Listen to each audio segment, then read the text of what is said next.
Starlink వాళ్ళు already ఇప్పటికే ప్రపంచం మొత్తం ఉన్నటువంటి అంటే అంతరిక్షంలో ఇవి తీసుకొచ్చి శాటిలైట్స్ భారీ ఎత్తున పెట్టేసి శాటిలైట్ ఫోన్స్కి ఓకే చేస్తామన్నారు కదా.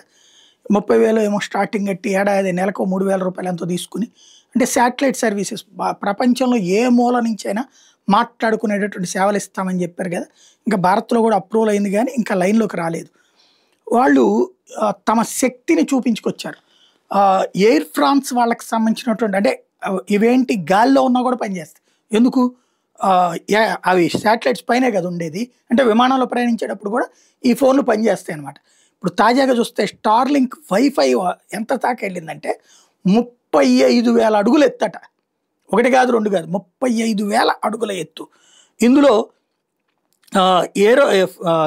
ఏదైతే ఏరోప్లాన్కి సంబంధించి హైయెస్ట్ నడిచేటటువంటిది మన ఫ్రాన్స్ ఎయిర్ ఫ్రాన్స్ వాళ్ళకి సంబంధించినటువంటి విమానం అట.